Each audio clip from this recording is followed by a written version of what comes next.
کہ آپ نے کبھی نوٹس کیا ہے کہ آج کا نوجوان سب سے زیادہ کس سے لڑتا ہے؟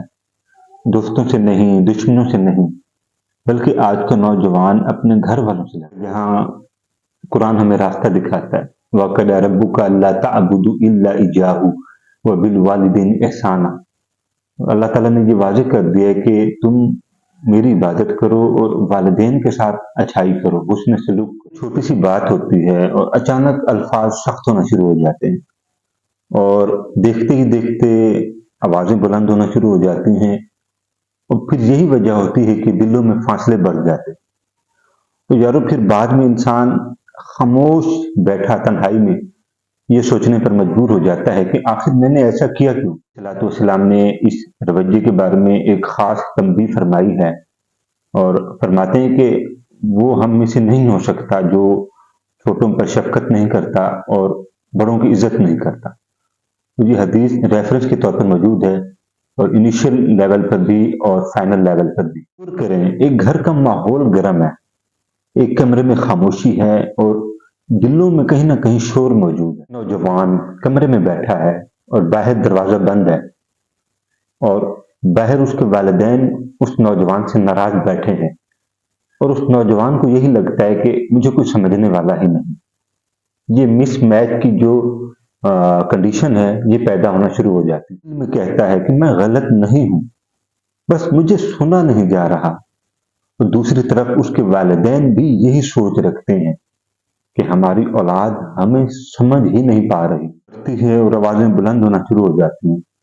اور پھر ایک لمحہ ایسا بھی آتا ہے کہ وہ سوچنے پر مجبور ہو جاتا ہے کہ مجھے یہ الفاظ ہرگز نہیں کہنے چاہیے تھے۔ خاموشی چھا جاتی ہے، اور پہلی بار وہ اپنے الفاظوں کو یاد کرتا ہے، اور دل میں یہ احساس جاگنا شروع ہو جاتا ہے کہ کہیں میں نے حد پار تو نہیں کر دی۔ اپنا دروازہ کھولتا ہے کمرے کا، اور بغیر کچھ بولے اپنی ماں کے ساتھ جا کر بیٹھ جاتا ہے۔ جیسے ہی وہ ماں کے ساتھ بیٹھتا ہے تو کوئی آواز نہیں، کوئی الفاظ نہیں۔ یارو صرف گہری خاموشی بھی بہت کچھ بولتی ہے۔ کبھی کبھی معافی الفاظ سے نہیں بلکہ احساس کے ساتھ مانگی جاتی ہے، اپنائیت کے ساتھ۔ گھر جو پہلے میدان جنگ لگ رہا تھا، محسوس ہو رہا تھا کہ یہ میدان جنگ بن چکا ہے، اب آہستہ آہستہ امن کی طرف لوٹنا شروع ہو جاتا ہے۔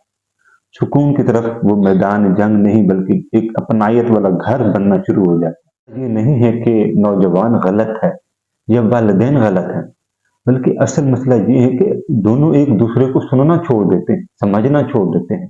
قرآن بھی ہمیں ریمائنڈر کرتا ہے، قرآن کہتا ہے وَقُولُوا لِلنَّاسِ حُسْنًا، یعنی کہ لوگوں سے اچھی بات کرو، لوگوں کے بارے میں اچھا گمان کرو۔ اور حدیث شریف بھی ہے کہ حدیث شریف میں آتا ہے کہ تم لوگوں کے ساتھ اچھی بات کرو۔ اگر تم اچھی بات نہیں کر سکتے تو اس سے بہتر ہے کہ تم خاموش رہو۔ یارو ہمارا اسلام، ہمارا جو نظام ہے وہ ہمیں یہ اصول دیتا ہے کہ ہم اپنے لہجے میں اور اپنی دل کی کیفیت میں احساس اور شگفتگی کو پیدا کریں۔ اصل جو جنگ ہوتی ہے وہ باتوں کی نہیں ہوتی، الفاظوں کی جنگ نہیں ہوتی، بلکہ احترام کی جنگ ہوتی ہے۔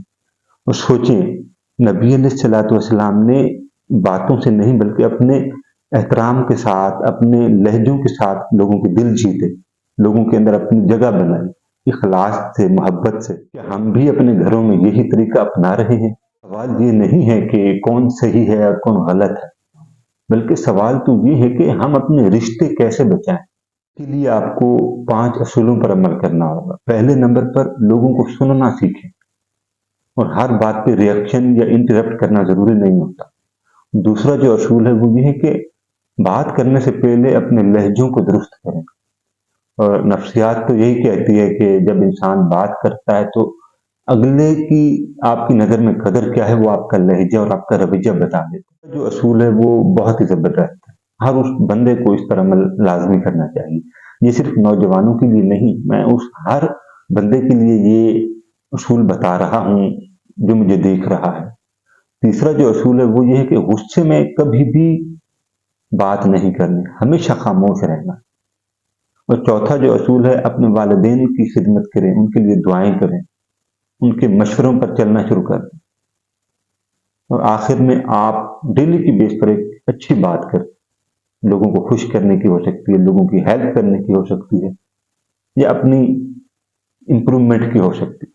پھر دیکھیں آپ کیسے آگے بڑھتے ہیں۔ کئی بار ایسا ہوتا ہے کہ ہم صرف اپنی ٹون، اپنا لہجہ بدل دیتے ہیں اور آگے ساری لڑائی ختم ہو چکی ہوتی ہے۔ صرف ٹون کو چینج کرنے کی ضرورت ہوتی ہے اور لڑائی ختم ہو جاتی ہے۔ اختلاف نہیں ہے، مسئلہ کسی چیز پر اپنا پوائنٹ یا اپنی رائے دینا نہیں ہے، مسئلہ انداز کا ہوتا ہے۔ اور فائنل ریمائنڈر بھی یہی ہے کہ وَبِالْوَالِدَيْنِ احسانا، والدین کے ساتھ اچھا سلوک کرنا ہے، اور یہ قرآن کا حکم ہے، اور اسلامی تعلیمات پر یہ ریفرنس موجود ہے کہ والدین کی ہمیشہ اچھائی کی اور نیک نیتی کی جو کوشش ہوتی ہے وہ اولاد کے حق میں ہوتی ہے۔ اسے اگنور کیا تو یہ فاصلے بڑھتے جائیں گے۔ یارو اگر تم نے اسے اپنا لیا اپنی زندگی پر تو میرے نوجوانوں، وہی گھر جس میں آپ رہتے ہیں، آپ کے والدین رہتے ہیں، آپ کے لیے جنت بن سکتا ہے۔ تو یارو میری ایک بات ہمیشہ یاد رکھیں، رشتے جیتنے سے نہیں بلکہ نبھانے سے بنتے ہیں۔ آپ جتنا رشتوں کو نبھائیں گے، رشتے اتنے آپ کے ساتھ رہیں گے، آپ کو محبت اور پیار اور وقت دیں گے۔